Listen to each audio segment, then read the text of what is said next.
बिस्मिल्लाहिर्रहमानिर्रहीम। खातिन हज़रात, मैं हूँ अख्तर अब्बास और आप सबको मेरा सलाम पहुँचे। बच्चियों को बहुत सारी शिकायतें अपनी सासों से होती हैं। वैसे कुछ को तो अपनी माओं से भी होती हैं, लेकिन माएँ तो बेचारी उन्हीं के फ़ायदे के लिए कभी कभी गुस्सा करती हैं, कभी नाराज़गी का इजहार करती हैं। लफ्ज़ नाराज़गी है, नाराज़गी नहीं है। लेकिन ये वाला जो मामला है कि जहाँ सासें अपने मियाँओं की या अपनी सासों की या अपने जो ससुराली हैं उनके गुस्से निकालती हैं अपनी इन मासूम बहुओं पे। ये तकरीबन हर दूसरे तीसरे घर की कहानी है।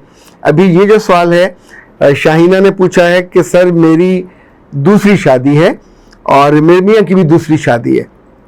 उन्होंने अपने पहली बीवी को अपनी माँ के कहने पे डिवोर्स कर दिया था। मैं बहुत केयर करती हूँ, मगर शौहर अपनी माँ के पीछे लगकर अब मुझसे भी अलग होने का ताना या धमकियां देने लग गए हैं। मैं बहुत परेशान हूं, मैं दोबारा ये अजाब नहीं भुगतना चाहती डिवोर्स वाला। बेटा जी, 3-4 चीज़ें हैं जो हम तरतीब से डिस्कस कर लेते हैं अगर हम स्टेप वाइज करें।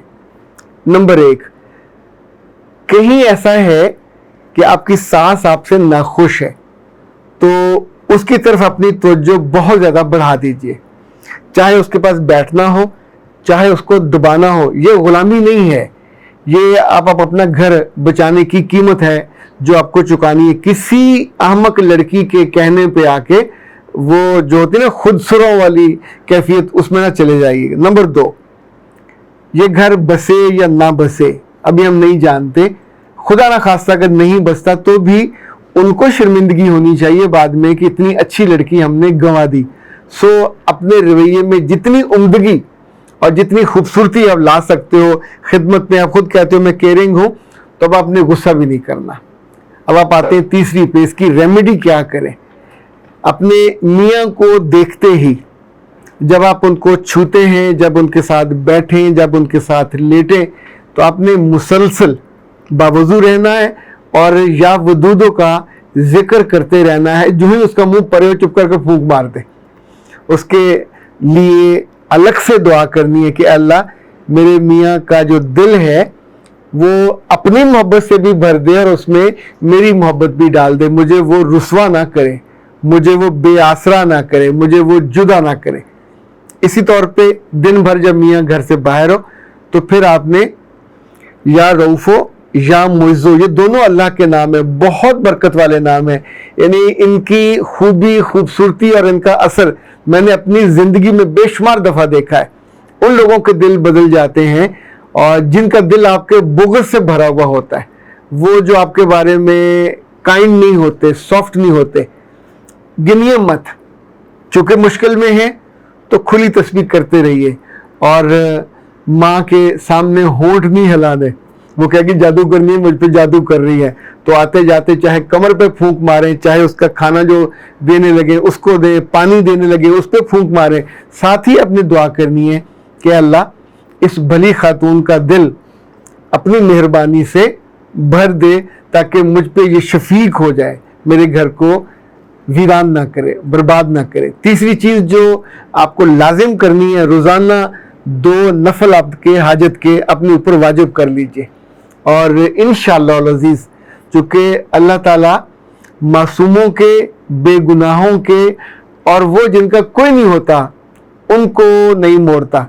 मैंने तो ये भी देखा कि जिनको बारे में कहा जाता है ना कि हमारे पीछे ख़ानदान नहीं है, हमारे पीछे कोई तगड़ा सिफारशी नहीं है, तो उन्हीं के बारे में कहा जाता है जिनका कोई नहीं होता उनका फिर खुदा होता है। पर उस खुदा पे आंखें बंद करके सबसे स्ट्रॉन्ग उसको अपना बना लीजिए, अपना लीजिए। चूँकि अल्लाह अच्छा करे ये उसकी मर्ज़ी है। अल्लाह को हम अपनी मर्ज़ी पे नहीं चला सकते, हम उसके बंदे हैं, वो हमारा रब है। तो रब को वो जो हज़रत उमर ने एक साहब को हैरत से कहा था, वो दुआ मांग रहे थे अल्लाह मुझे अपने कलील लोगों में से कर लो। तो हज़रत उमर ने कहा कि तुम्हें इस बात का कैसे पता चला, तुमने ये दुनिया की सबसे शानदार और उम्दा बात कहाँ से सीखी। तो उन्होंने कहा कि अल्लाह ने कलाम पाक में कहा है ना कि वो लोग कलील हैं जो शुक्र करते हैं और मुझे वो पसंद है। تو انفیکٹ جو نعمتیں آپ کو ملی ہیں ان پہ شکر کرنا، اور یہ جو آزمائش آنے والی اس پہ بالکل باں مت کیجئے گا. دنیا جب تک ہے، دنیا کے جانے کے بعد، ختم ہونے کے بعد بھی رب نے تو موجود رہنا ہے. تو جس کا رب ہوتا ہے اسے کس بات کا ڈر؟ نہ کسی کو موت آ سکتی ہے اس کی مرضی کی بنا، نہ کوئی بے عزت ہو سکتا ہے اس کی مرضی کی بنا، اور ایون اگر لوگوں کا رشتہ ٹوٹ جائے تو بھی اس نے اس سے بہتر ان کا رکھا ہوا ہوتا ہے. تو اس لیے یہ جو حاجت والا کام ہے کو نہیں چھوڑنا، روز 2 نفل پڑھنے. چھٹی چیز، اپنے مزاج میں جتنے سافٹ ہو سکتے ہیں، جتنی نرم مزاجی آ سکتی ہے اس کو لے آئیے. خدمت کرنے کے معاملے میں اگر وہ خصیص نہیں ہے تو روزانہ ایک کی جگہ 2 کھانے پکانے لگ جائیں، اور سرو کرتے ہوئے زیادہ محبت کا اظہار کریں، اور اپنے میاں کے ساتھ اور اپنی ساس کے ساتھ، پنجابی میں کہتے ہیں گلی پینا، تو اگر آپ یہ کر لیں تو یقین مانیے بہت جلدی آپ کا یہ مسئلہ انشاءاللہ بہتری کے ساتھ حل ہو جائے گا. اچھا جی، اگلا سوال نیڈ زیڈ نے کیا کہ سر اگر کسی بچے کو یہ پوچھنا ہو کہ بیڈ ٹچ تو کیسے پوچھیں؟ بیٹا اس معاملے میں بہت احتیاط کرنی چاہیے، بچوں سے بہت ڈیٹیل نہیں پوچھنی چاہیے. یہ امبیرسمنٹ بھی ہوتی ہے، اریٹیشن بھی ہوتی ہے، اور بچہ ڈس رسپیکٹ ہوتا ہے. انفیکٹ جب کوئی بچہ یہ کہے تو اس کو مان لینا چاہیے، اور ماننے کے بعد اس کو سینے سے لگائیے، اس کو اون کیجیے. اس کی غلطی بچے کی نہیں ہے، سو بچہ نہ تو گلٹی ہے، نہ ملزم ہے، نہ مجرم ہے.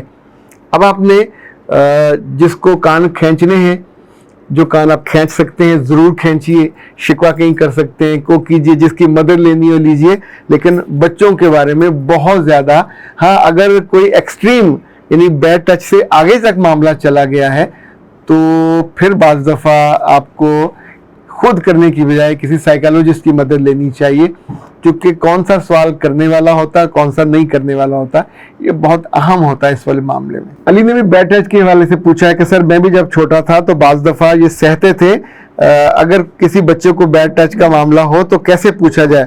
بیٹا بہت یہ جو اچھی انڈرسٹینڈنگ ہوتی ہے، عام طور پہ بچہ جب ہراس ہوتا ہے اور جنسی طور پہ کسی کو ہراساں کیا جائے تو وہ ڈیفینیٹلی جس پہ سب سے زیادہ اعتبار ہوتا ہے، اپنے باپ سے لوگ ڈرتے ہیں کہ وہ ڈانٹ دے گا، تو گھر میں کوئی نہ کوئی ایسا ضرور ہونا چاہیے کہ اس پہ پورا اعتبار ہو کہ وہ ان سے بات کر سکے اور اس کو شرمندہ نہ کرے. چونکہ ایسے بچوں کے ساتھ پھر یہ بہت ضروری ہوتا ہے کہ ان کو سپورٹ کیا جائے، ان کو پروٹیکٹ کیا جائے، انہیں شرمندہ نہیں کرنا ہوتا. اختر عباس کو دیجیے اجازت. السلام علیکم.